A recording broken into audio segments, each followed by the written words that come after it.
Paano kung sabihin ko sa inyo na ang isang gulay na halos wala lang ang presyo at makikita mo sa bawat istante ng tindahan ay mas epektibo pa kaysa sa pinakamamahaling health supplements? Marami ang kumakain nito sa salad o sabaw, pero hindi nila alam na sinasayang nila ang susi para sa malusog na atay, normal na presyo ng dugo at malinis na dugo. Ngayon, pag-uusapan natin ang beetroot, pulang ugat. Pero hindi lang basta beetroot, kundi ang mga nakatago nitong superpowers, yung mga sikreto na hindi ipinagsisigawan kung saan-saan. Ipinapangako ko, pagkatapos ng videong ito, iba na ang tingin ninyo sa kulay ube na ugat gulay na ito. Nga pala, mahilig ba kayo sa beetroot or kinamumuhian nyo ito simula pa noong bata kayo? I-comment nyo sa ibaba. Sobrang curious ako. Bago tayo sumisid sa biochemistry nito, mag-travel muna tayo sa nakaraan. Isipin nyo, kahit ang mga sinaunang Romano, pinahahalagahan na ang beetroot hindi lang dahil sa lasa. Ginagamit nila ito bilang gamot sa lagnat at iba pang sakit. Ang gulay na ito ay dumaan sa libu-libong taon ng kasaysayan bago ito nakarating sa ating kusina ngayon. Pero ano ba talaga ang alam natin tungkol dito?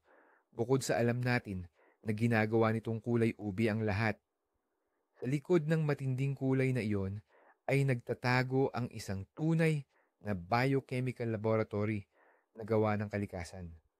Sa simula, ang mga tao ay kumakain lang ng mga dahon nito at ang mismong ugat ay itinuturing na pang-medisina lamang.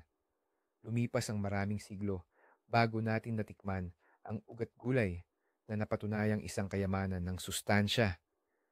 Kaya sa susunod na maghihiwa kayo ng beetroot para sa salad, tandaan nyo, hinahawakan ninyo ang isang tunay na piraso ng kasaysayan sa medisina at culinary na may edad na libu-libong taon. Simulan natin sa pinaka-pinag-uusapang benepisyo ng beetroot, ang kakayahan nitong magpababa ng presyo ng dugo. Ano ba ang sikreto? Ang lahat ay nakasalalay sa nitrates. Hindi, hindi yung mga masasamang nitrates na madalas nating marinig, kundi yung natural at matatagpuan mismo sa pagkain.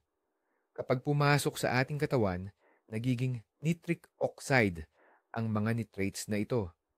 At ang nitric oxide, maituturing itong isang tunay na salamangkero para sa ating mga ugat at daluyan ng dugo.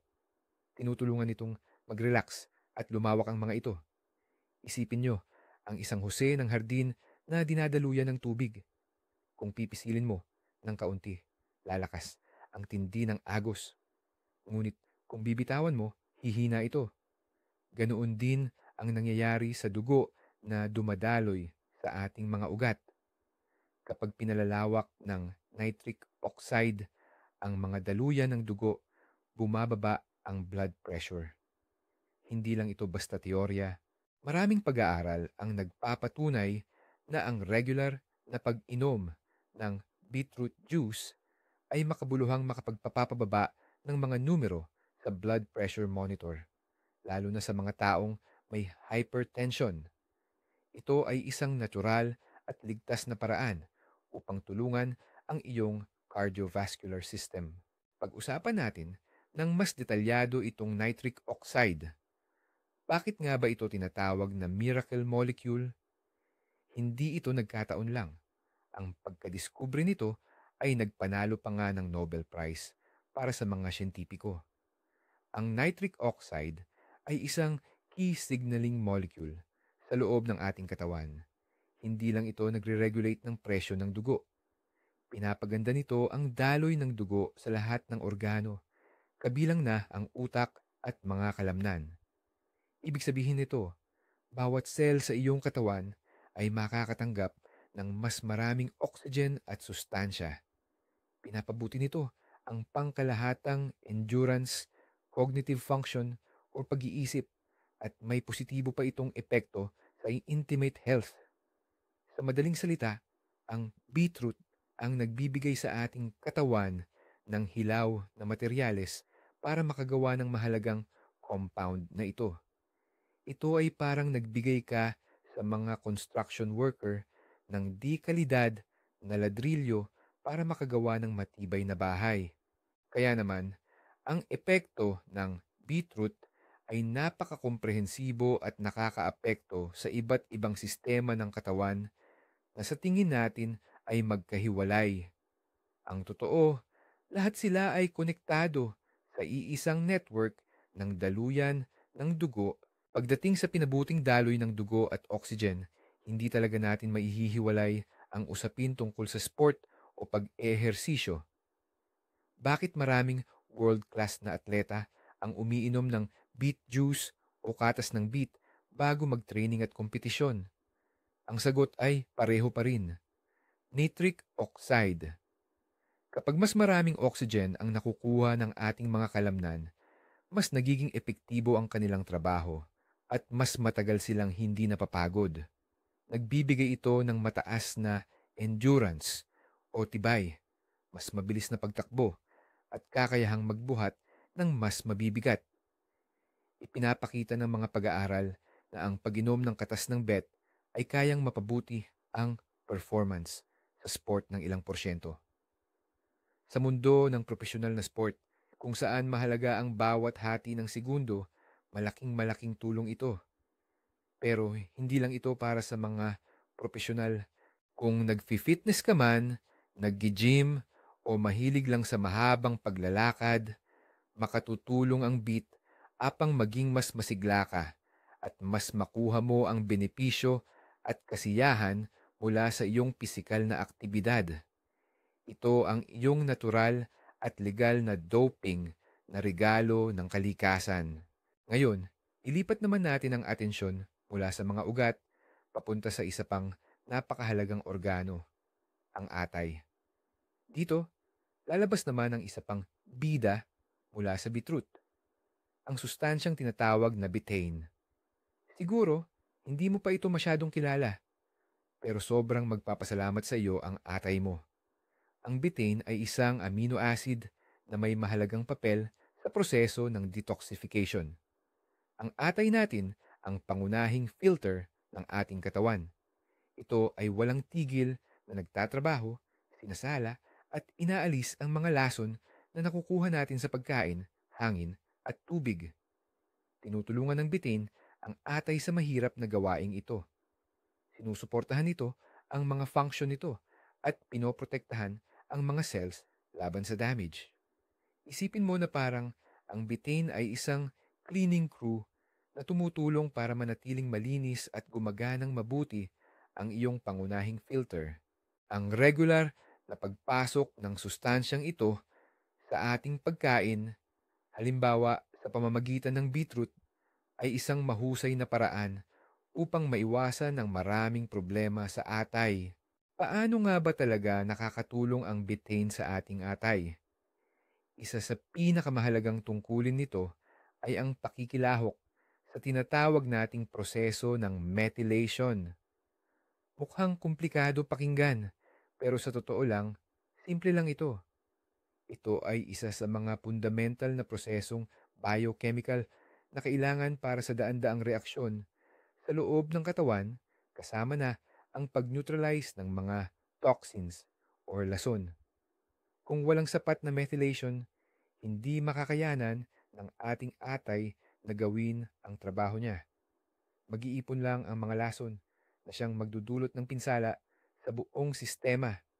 Ang betaine ang nagsisilbing donor ng methyl groups. Sa madaling salita, ito ang nagbibigay ng mismong kasangkapan or tool na kailangan para maging matagumpay ang reaksyon na ito. Kaya naman, kapag kumakain tayo ng beetroot o bet, hindi lang tayo basta-basta kumakain ng gulay.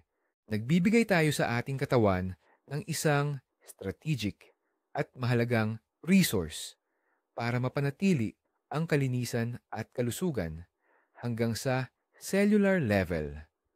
Ito ay isang malalim at napakahalagang suporta para sa ating pangunahing detox organ, ang ating atay. Isa sa pinakakaraniwang problema ng ating modernong sibilisasyon ay ang tinatawag na non-alcoholic fatty liver disease o SNAFLD. Ito ay isang kondisyon kung saan nag-iipon ang taba sa loob ng liver cells na humahad lang upang makaganap ang atay ng maayos. Ang mga sanhi nito ay iba-iba, mula sa hindi tamang pagkain hanggang sa pagiging laging nakaupo o walang sapat na ehersisyo. Dito ulit makakatulong ang betaine na makukuha sa beetroot o sugar beets. Ito ay may tinatawag na lipotropic action. Ibig sabihin, tumutulong itong pigilan ang pag-iipon ng taba sa atay at sinusuportahan ang mabilis na paglabas nito. Sa literal na pananalita, tinutulungan nito ang atay na pumayat at maalis ang lahat ng labis na karga. Siyempre, hindi naman panasiya or lunas sa lahat ang beetroot at hindi ito kapalit ng pagkakaroon ng malusog na pamumuhay. Ngunit bilang bahagi ng balanse at tamang dieta, maaari itong maging malakas na kaagapay sa pagpapanatili ng kalusugan ng iyong atay at sa pag-iwas sa mapanganib na sakit na ito. Pag-usapan naman natin ngayon ang tungkol sa dugo. Hindi ba't nakakaakit tingnan ang matingkad, kulay dugong kulay ng beet? Hindi ito nagkataon lamang. Ang beet ay isang napakahusay na pinagkukunan ng iron, bakal. At ang iron, tulad ng alam natin, ay ang pangunahing sangkap ng hemoglobin, isang protina sa ating red blood cells na siyang nagdadala ng oxygen mula sa baga papunta sa lahat ng bahagi ng ating katawan. Kapag nagkulang tayo sa iron, nagre-resulta ito sa anemia na kadalasang ipinapakita ng labis na panghihina, pagkapagod at pamumutla ng balat. Ang regular na pagsasama ng beet sa ating diet ay malaking tulong sa pag-iwas sa iron deficiency anemia. Lalo na ito mahalaga para sa mga kababaihan, vegetarians at mga bata. Hindi tulad ng maraming supplements, ang iron na nagmumula sa beet ay nasa organikong forma, madaling maabsorb ng katawan. Kaya naman, ito ay mas epektibo at mas ligtas. Kaya, masasabi nating ang beet ay isang tunay na gulay na nagpapatibay ng dugo, na tumutulong upang mapanatiling malusog at puno ng oxygen ang ating dugo. Pero hindi lang naman sa iron natatapos ang ganda ng dulot ng beetroot para sa ating dugo. Mayaman din ito sa folic acid na mas kilala bilang vitamin B9. Ang vitamin na ito ay talagang importante sa pagbuo ng mga bagong selula sa katawan, kasama na riyan ang red blood cells o erythrocytes. Kapag kulang sa folic acid, nagkakaroon ng problema sa proseso ng paggawa ng dugo. Dagdag pa rito, napakalaki ng papel ng folic acid sa pag-unlad ng nervous system ng sanggol habang nagbubuntis. Kaya naman, ito ay obligado at laging inirekomenda sa mga nagbubuntis para maiwasan ang birth defects o mga depekto mula pa sa pagkabata. Sa madaling salita, nagbibigay ang beetroot ng isang kumpletong complex ng mga sustansya na nagtutulungan, synergy, para mapanatili ang kalusugan ng ating dugo.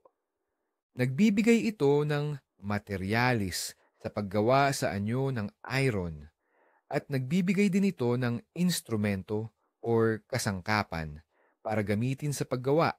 Iyon ay ang folic acid. Isa itong perpektong tambalan na galing sa kalikasan. Kumusta naman itong matingkad na kulay ube ng beetroot? Hindi lang ito pangkulay. Ang kulay na yan ay galing sa mga kakaibang pigment na tinatawag na betalains. At hindi lang sila ordinaryong pigment, napakalakas ng mga ito na antioxidant.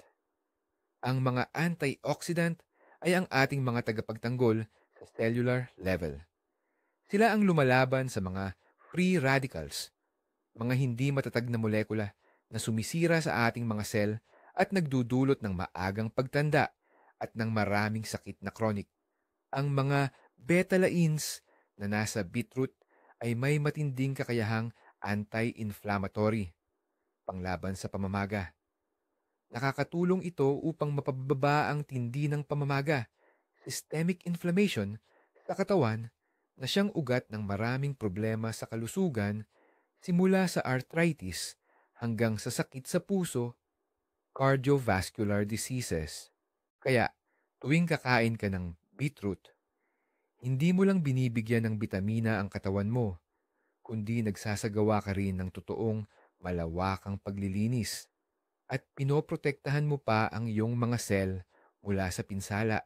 Suriin nating mabuti ang tungkol sa chronic inflammation o matagalang pamamaga. Karamihan sa atin, iniisip na ang pamamaga ay yung biglaan at nakikita lang tulad ng sugat o pasa.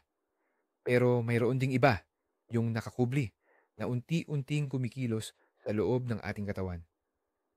Tumatagal ito ng maraming taon nang walang malinaw na sintomas. Pero dahan-dahan itong sinisira ang ating kalusugan.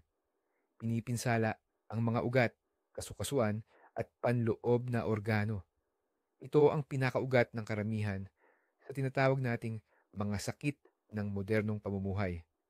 Ang mga antioxidant at anti-inflammatory compounds na matatagpuan sa beets tulad ng betalains ay tumutulong labanan ang tahimik na kalabang ito. Ninineutralize nila ang mga inflammatory markers sa dugo at tinutulungan ang katawan na makabalik sa isang balanseng estado.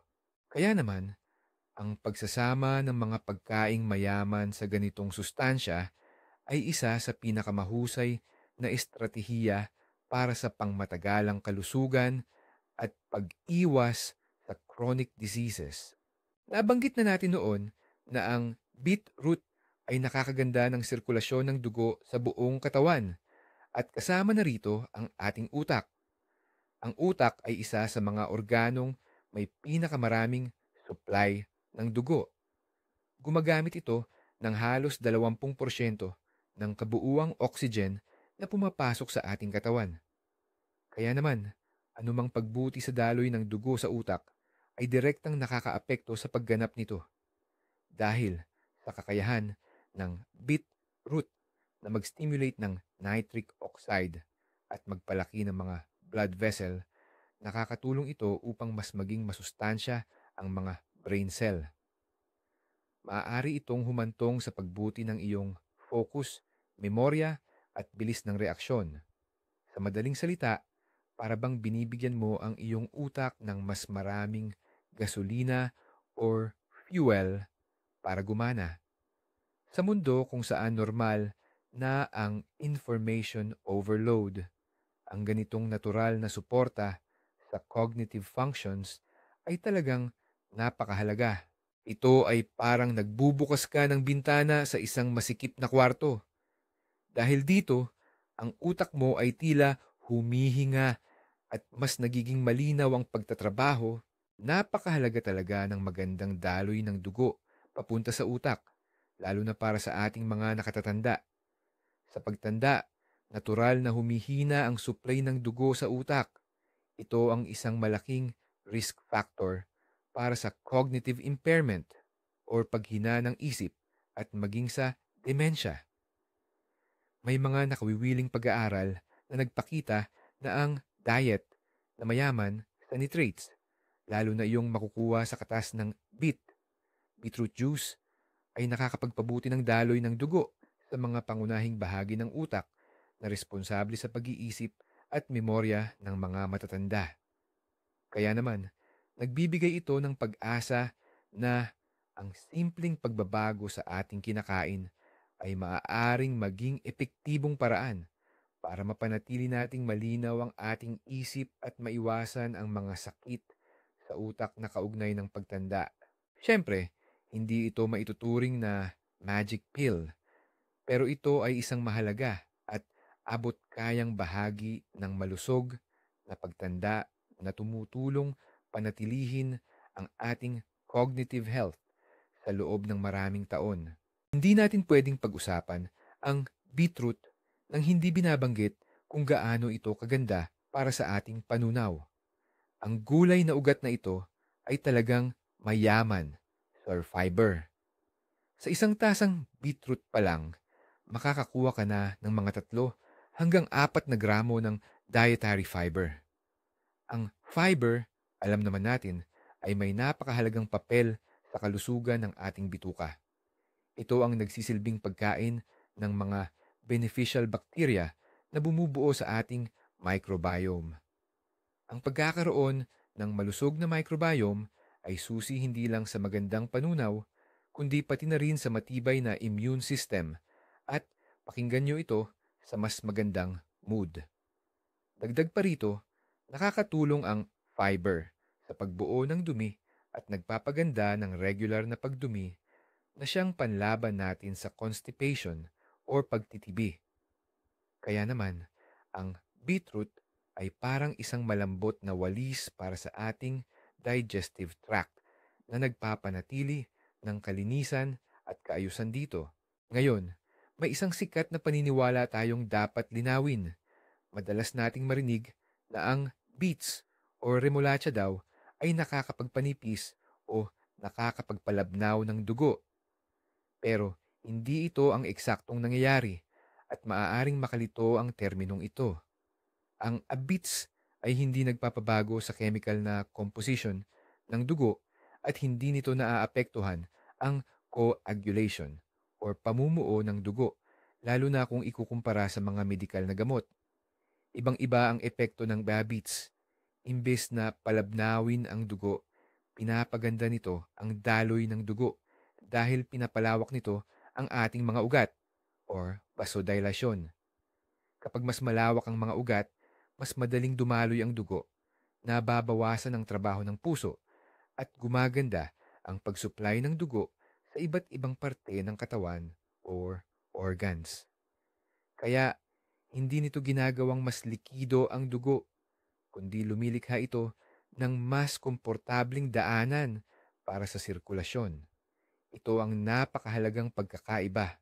Kaya naman, hindi tumpak na tawagin ang beets na natural na aspirin. Ang paraan ng paggana nito ay mas banayad at mas physiological. Isa pa sa mahalagang aspeto kung bakit sikat ang beet sa kalusugan ay ang kakayahan nitong tumulong sa pag-manage ng kolesterol. Bagamat patuloy pa itong pinag-aaralan, may mga pag-aaral na nagmumungkahi na nakakatulong ang beet na ibaba ang tinatawag nating masamang kolesterol, ang LDL, low density lipoproteins, at triglycerides sa daluyan ng dugo. Ito ay pinaniniwalaang konektado sa mataas na nilalaman nitong flavonoids at fiber. Ang fiber ang siyang nagbubuklod at nag-aalis ng labis na kolesterol sa bituka, kaya hindi na ito makapasok sa daluyan ng dugo. Samantala, pinipigilan naman ng antioxidants ang oxidation ng cholesterol particles na siyang pangunahing sanhi ng pagbuo ng atherosclerosis o pagtigas ng ugat.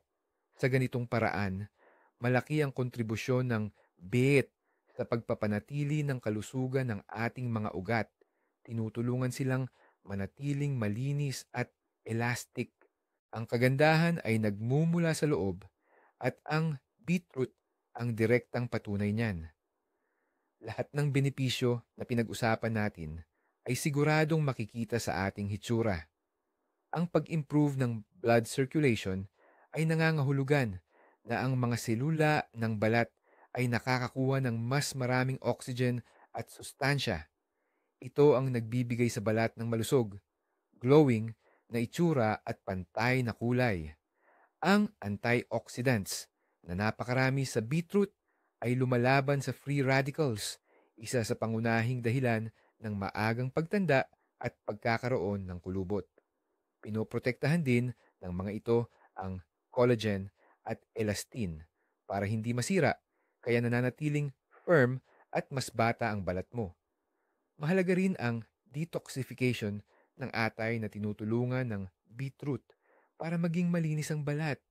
Alam mo, karamihan sa mga breakouts at problema sa balat ay konektado sa pag-ipon ng toxins sa ating katawan. Kaya naman, ang pagkain ng beetroot salad ay parang nagpa-beauty treatment ka na rin. May isang mahalagang tanong: ano ba ang pinakamahusay na paraan para kainin ng bait o beetroot upang lubusan tayong makinabang? May mga dapat tandaan tungkol dito. Kapag niluluto kasi natin ito, lalo na kapag pinapakuluan, may posibilidad na masira ang ilang sustansya. Kasama rito ang mga water-soluble vitamins, gaya ng vitamin C at folic acid. Sa kabilang banda naman, mas madali namang tunawin ang nilagang beet. Gayunpaman, kung ang gusto natin ay ang maximum na pakinabang, lalo na ang mas nitrates, mas mainam talaga ang hilaw na beet o ang fresh juice nito. Ang mga salad na may kinayod na hilaw na beet o kaya naman ay smoothies ay magagandang pagpipilian. Pero tandaan na ang hilaw na beet ay medyo mabigat sa sikmura, lalo na para sa mga taong may sensitibong digestive system. Kaya ang pinaka-ideal na solusyon ay pagsasamahin natin ang iba't ibang paraan. Halimbawa, kumain tayo ng hilaw na beet sa salads at saka mag-bake din nito sa foil. Sa pagbabake kasi, mas nasisave ang maraming sustansya kumpara sa kapag pinapakuluan lang natin ito sa tubig. Ang beetroot juice ay talagang dapat bigyan ng espesyal na atensyon. Ito ay isang super concentrate ng benepisyo sa kalusugan. Sa anyo ng katas o juice, ito ang madalas na ginagamit ng mga atleta at ng mga taong gustong mabilis na mapababa ang kanilang presyon.